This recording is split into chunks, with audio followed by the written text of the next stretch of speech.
लेकिन जो बात बोली गई है अभी कि डोनाल्ड ट्रंप के लिए और खासकर जो प्रधानमंत्री ने कल कही है, शिवम एक बार मैं आपसे पूछूं, जो बात उन्होंने कही साझेदारी का मतलब सम्मान है, निर्भरता नहीं है। और ये जो नाविकों का मुद्दा है, सेलर्स का जो मुद्दा है, वो बार बार विपक्ष भारत में उठा रहा था।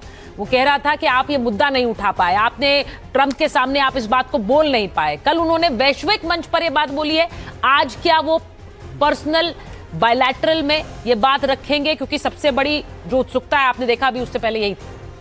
बेशक सबसे पहले तो ये कि कल जो एक इंटरजेक्शन भारत को मिला था उसमें खास तौर पर आदरणीय प्रधानमंत्री जी ने वो मुद्दा उठाया भी, और खास तौर पर जो prime ministers addressing the session of forging the new partnership and rebuilding international solidarity और एट G7 समिट में पीएम का जो स्टेटमेंट है उसमें लास्ट पैरा बहुत इंपॉर्टेंट है। हम वेस्ट एशिया के शांतिपूर्ण प्रयासों में हुई प्रगति का स्वागत करते हैं। इस संघर्ष से वेस्ट एशिया में हमारे मित्र देशों को जान माल का नुकसान झेलना पड़ा। हॉर्मुज स्ट्रेट में मैरीटाइम ट्रेड में आई बाधा के कारण पूरे विश्व की अर्थव्यवस्था को नुकसान पहुंचा। भारत के कई सिविलियंस को जान गंवानी पड़ी। ग्लोबल मैरीटाइम ट्रेड माध्यम से के सभी देशों को आपस में जोड़ने वाले नाविकों की सुरक्षा हमारा दायित्व है। यह हमें सुनिश्चित करना होगा कि समुद्री मार्ग सुरक्षित रहे और सीफेरर्स को भय के बिना अपना कार्य करने का मौका मिले। खासतौर पर यूनाइटेड नेशन सिक्योरिटी काउंसिल में भी भारत की तरफ से जो है हरीश पर्वतनेनी ने ये चीज़ रजिस्टर कराई और कहा वहाँ पर बोलकर कि इस तरह की चीज़ों को बिल्कुल बर्दाश्त नहीं किया जाएगा। एक डिटेल्ड स्टेटमेंट है। इसके अलावा मिनिस्ट्री ऑफ एक्सटर्नल अफेयर ने भी इस पर विरोध दर्ज कराया और सभी जगह इशू उठाया गया। आज जाहिर है जब बायलैटरल ये विषय होगा तो उस पर भी आदरणीय प्रधानमंत्री जी लगातार बोलेंगे। और एक चीज़ बहुत साफ है, ये सरकार, ये प्रधानमंत्री कहीं पर भी किसी विषय पर भी भारत के इंटरेस्ट को लेकर जब भी बात आएगी उसको जरूर बोलेगी और पीछे नहीं हटेगी। दूसरा एक और भी चीज़ है, जिस तरीके से भारत ग्लोबल साउथ की एक आवाज़ बना है, और ख़ास तौर पर अगर मैं बात करूं तो चाहे वो ब्रिक्स हो, चाहे वो G20 हो, चाहे वो SCO हो, चाहे वो I2U2 हो, चाहे इसके अलावा अब G7 हो, वहाँ हम मेंबर नहीं हैं, लेकिन बावजूद उसके इस दुनिया में बहुत ही कम ऐसे देश हैं जो स्पेशली हर एक बॉडी का हिस्सा हैं। और जैसे ग्लोबल साउथ में एक भारत आवाज बनकर लगातार उभरा है, मैं मानता हूं कहीं ना कहीं हर किसी देश को भारत की और भारत को भी ग्लोबल पार्टनरशिप की जरूरत है और उसी को लेकर हम आगे बढ़ेंगे। जहां तक ये विषय है, इसको लेकर मेरी सरकार ने बहुत क्लैरिटी के साथ अपना स्टैंड रखा है। अभी तस्वीरें आने वाली होंगी और कल मैं निशांत जी से पूछ लेती हूं, वो भरोसा कर रहे हैं कि नहीं? डॉक्टर निशांत, आप भरोसा कर रहे हैं? वो कह रहे हैं मेरी सरकार ने इसको अच्छी तरह से कल रखा है और सबको भरोसा है कि इसे रखा भी जाएगा। आपकी पार्टी ने सबसे ज्यादा इसको लेकर इसे मुद्दा बनाया भी और आपने उठाया भी। देखिए, ये फिर से साफ हो गया कि कॉम्प्रोमाइज पीएम प्रधानमंत्री मोदी जी भारत माता के बेटों की रक्षा नहीं कर सकते, क्योंकि उन्होंने उन बेटों की जिन्होंने जान ली अमेरिका ने, ना उनसे कुछ कहने की हिम्मत हुई ना ताकत हुई। देखिए, अमेरिका ने हमला किया, 3 भारत नाविक मारे गए, लेकिन अमेरिका को प्रधानमंत्री मोदी ने अपनी स्टेटमेंट में या अपने बयान में एक भी शब्द नहीं कहा। देखिए, सॉवरन रिपब्लिक में लोगों के मर जाने पे भारत के 3 नाविक मारे गए और सिर्फ समन और फॉर्मेलिटीज चल रही है। विश्व गुरु लाल आंख क्यों नहीं दिखा पा रहे? देखिए, G7 में दुनिया के सबसे पावरफुल नेशन और लीडर्स मौजूद थे। वहां प्राइम मिनिस्टर मोदी ने जियोपॉलिटिक्स हो, इकोनॉमिक सिक्योरिटी हो या इंडियंस की जो लाइफ गई है उस पर कोई चर्चा नहीं करी। वहां पर क्या चर्चा कर रहे हैं कि मेरी रील पे मेलेनी के साथ कितने मिलियन व्यूज आए हैं। नहीं, ये तो बड़ी फोटो खिंचवाने की बात करी जाती है। डॉक्टर निशांत, ये बात मुझे लग नहीं रहा है कि ग्लोबल फोरम ये सही बात आप कह रहे हैं कि वो इस बात की चिंता कर रहे हैं कि मेरी रील पे कितने व्यूज आए। ये बड़ा चिचला हो जाता है, ये बड़ा चिचला बयान लग रहा है। 2018 में अमेरिका ने पैसिफिक कमांड का नाम इंडो पैसिफिक कमांड किया था और भाजपा ने तब कहा था कि हमने फतेह कर ली, विश्व गुरु ने बहुत बड़ा तीर कर लिया। अब क्या हुआ? आज फिर यूएस पैसिफिक कमांड ने उस नाम को चेंज कर दिया है। ये विश्व गुरु का डंका बज रहा है पूरे देश में G7 में। तो पहले भारत इतना महत्वपूर्ण था, स्ट्रैटेजिक थिएटर में इंडिया का नाम जुड़ा था, आज वही नाम मिट रहा है। लेकिन बीजेपी इसको इंडो पैसिफिक से उन्होंने सिर्फ पैसिफिक कर दिया। वो कह रहे हैं कि ये खबर भी आई और ये जाहिर बात है इसकी चर्चा हो रही है। शिवम, जरा जल्दी से रिप्लाई करिए, फिर मैं मेजर जनरल के पास जाऊं, नाजिर साहब के पास जाऊं। देखिए, सबसे पहले तो मैं एक चीज कहना चाहता हूं कि कृपया करके मेरा कांग्रेस वालों से निवेदन है कि सिर्फ रीलें देखना बंद करें। डिटेल्ड स्टेटमेंट से लेकर सारी चीजों पर ध्यान दिया जाना चाहिए। और आदरणीय प्रधान, प्लीज बीच में नहीं, प्लीज बीच में आप इनको रोकेंगे प्लीज। ये क्या हो गया? ये प्लीज क्या हो गया? रोकिए जरा प्लीज, बीच में नहीं चिल्लाना होता है, डिबेट करना सीखिए। दूसरा, जहां तक बात इस देश की सरकार की है, वहां पर मोबिलिटी, डेटा, कैपेसिटी, टेक्नोलॉजी और सारी चीजों पर, स्ट्रैटेजिक एसेट्स से लेकर मिनरल्स, टेक्नोलॉजी, मार्केट एक्सेट्रा, हर पर इस देश के प्रधानमंत्री का डिटेल्ड स्टेटमेंट है। और ये लाल आंखें दिखानी है, ऐसा करना है, वैसा करना है, भाई वहां पर जब आप स्ट्रैटेजिक सिचुएशंस में होते हैं, आपको किस तरीके से अपनी बात रखनी है वो सामने है।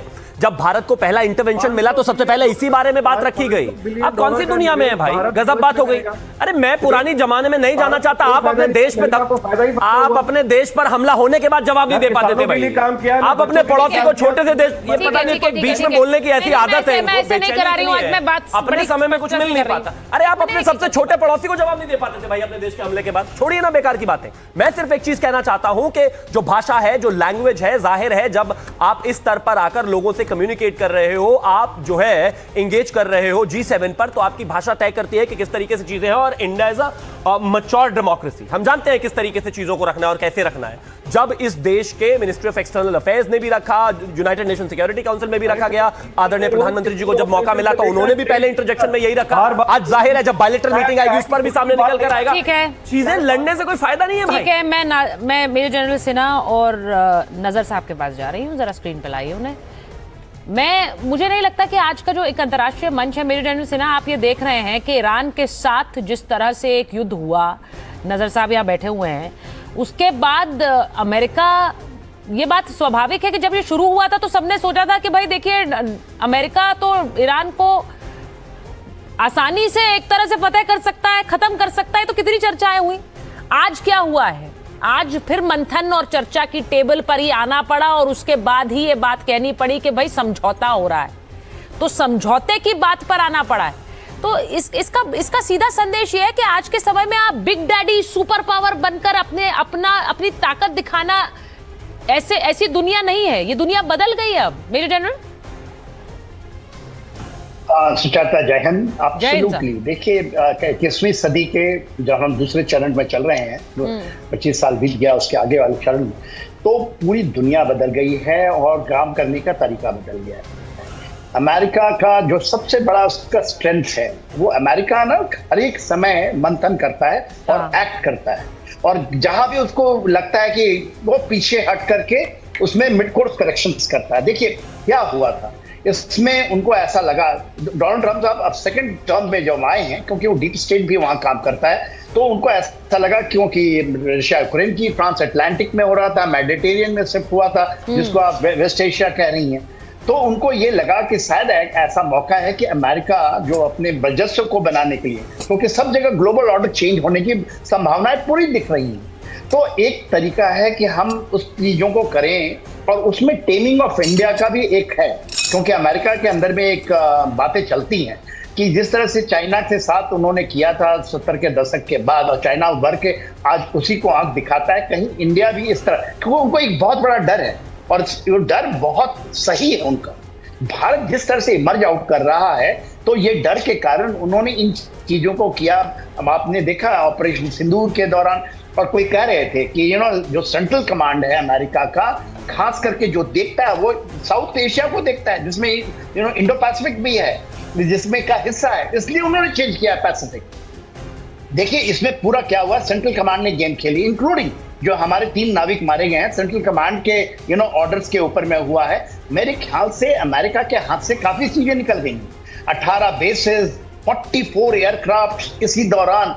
तो ईरान ने जो किया है एसिमेट्रिक वॉरफेयर से, जिस तरह से चीजें हुई हैं, और अमेरिका को ये समझ में आ गया है कि अबव द होराइजन स्ट्रैटेजी लेकर के जो निकला था अफगानिस्तान से, वो कर नहीं पाए।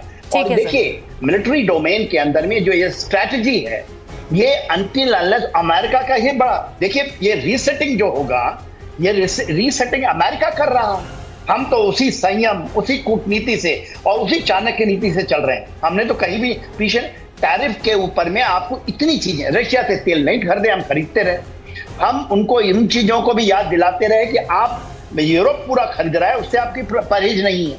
आपने ही हमें कहा था पहले टर्म में बाइडेन के समय कि आप रशिया से ज्यादा तेल खरीदिए, जिससे तो भारत बिना चिल्लाए, शोर शराबा के, खास करके ऑपरेशन सिंदूर में जो हमारी एक प्राइम मिनिस्टर मोदी की एक जो नेतृत्व रही है, एब्सोल्युटली शांत विशल तहीकर, और पूरी दुनिया 4 दिन के अंदर में दंग है कि कैसे एग्जिट करके बाहर निकल गया। सर देखिए, मैं यही बात करूं। विभूति जी अमेरिका से जुड़े हुए हैं, नजर साहब आप ईरान से जुड़े हुए हैं। सबसे पहले तो ये बताइए, अब सब लोग इंतजार कर रहे हैं जिनीवा में कौन सा खाका बनेगा, उस पर अमेरिका का स्टेक क्या होगा, आप लोगों का क्या होगा। लेकिन ये जो बैठक है, क्या उम्मीद आप लोग कर रहे हैं कि ये जो G7 है, सबसे ताकतवर देश हैं, क्या आज नरेंद्र मोदी की मुलाकात हो रही है डोनाल्ड ट्रंप से, आप लोग इसे किस तरह से देख रहे हैं? क्योंकि एक वैश्विक मंच पर भारत ने एक तटस्थता भी दिखाई है, और वो तटस्थता इसलिए दिखाई है क्योंकि हमारे रिश्ते ईरान के साथ भी बहुत महत्वपूर्ण हैं। हमारे लिए अमेरिका एक साझेदार रहा है, लेकिन ईरान के साथ भी रिश्ते मजबूत हैं। और मुझे ऐसा लगता है कि डिप्लोमेटिक फ्रंट पर एक ग्लोबल वर्ल्ड यही होता है जब आप दूसरे देशों के साथ अपने रिश्ते बनाकर रखते हैं, उन्हें बिगाड़ कर नहीं रखते हैं। नजर साहब।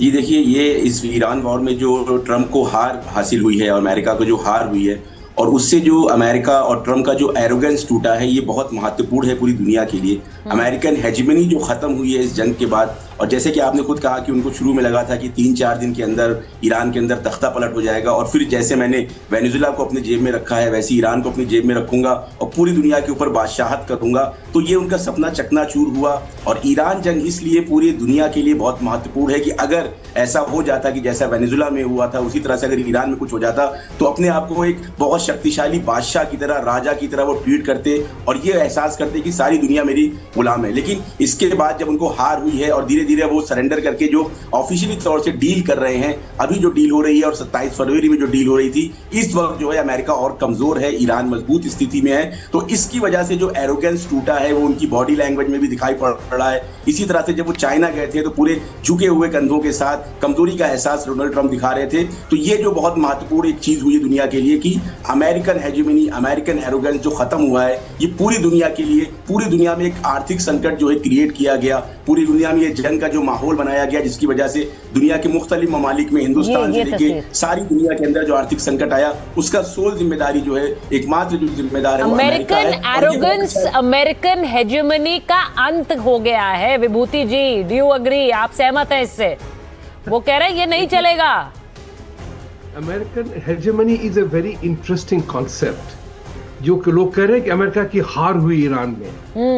अमेरिका आज तक दूसरे विश्व युद्ध के बाद कोई भी लड़ाई जीता नहीं है।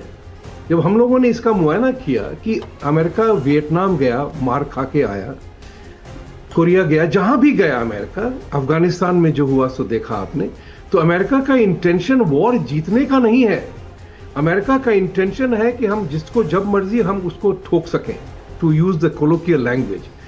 तुम ज्यादा उछलोगे, कूदोगे, हम तुम्हारी धुलाई कर देंगे।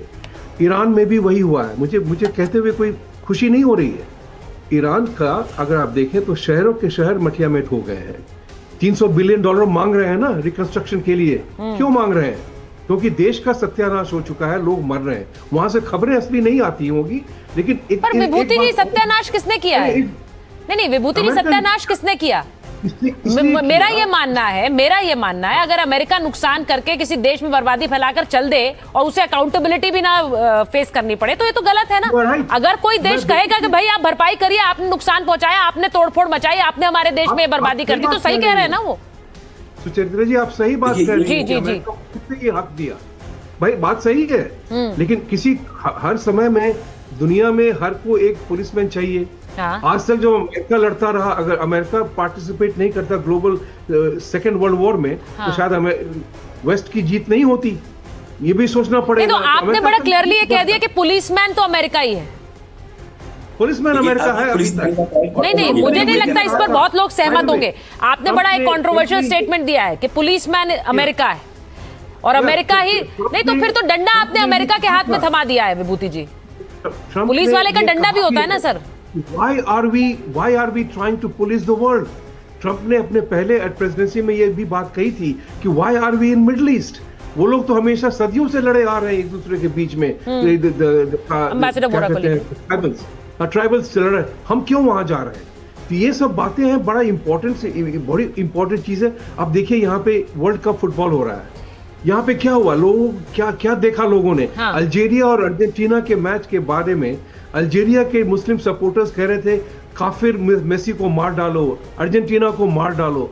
कितनी घिनौनी बातें हो रही हैं। ये मुद्दा जो है, मैंने बहुत पहले ये कहा था कि Iran experiment is the 21st century version of the battle between jihad. मैं इससे बिल्कुल सहमत हूं आपके साथ। स्वरूप देखना और ये कहना भी पड़ेगा what a fantastic hattrick sir. तो वो तो अलग ही थी, तो उसको कैसे, उसको तो हम सब ने एंजॉय किया। Lionel Messi at his best, 20 साल खेलने के बाद भी ऐसा खेल रहे हैं वो। लेकिन दूसरी तरफ मैं कह रही हूँ कि आपने डंडा जब थमा दिया अमेरिका को, एम्बेसडर बोरा ये बताइए, डंडा थमा दिया आपने, अमेरिका को पुलिसमैन कह दिया, ये पुलिसमैन वाली इमेज टूटी है। अब मैं जब आज कहती हूं कि नरेंद्र मोदी अपने मोदी हक के लिए जाने जाते हैं, ये सब ने इस पर चर्चा की कि नरेंद्र मोदी ट्रंप मिले, मोदी हक नहीं था, जबकि जब भी वो ट्रंप से मिले हैं हमेशा वो गर्मजोशी रही है। तो ये भी वो उतार चढ़ाव दिखाता है। भारत अपनी मंशा दिखाना चाह रहा है भाई कि पिछले कुछ महीनों में जो हुआ है उससे रिश्तों में उतार चढ़ाव रहा है। मैं ये नहीं कह रही हूं, हम साझेदारी की रिस्पेक्ट कर रहे हैं,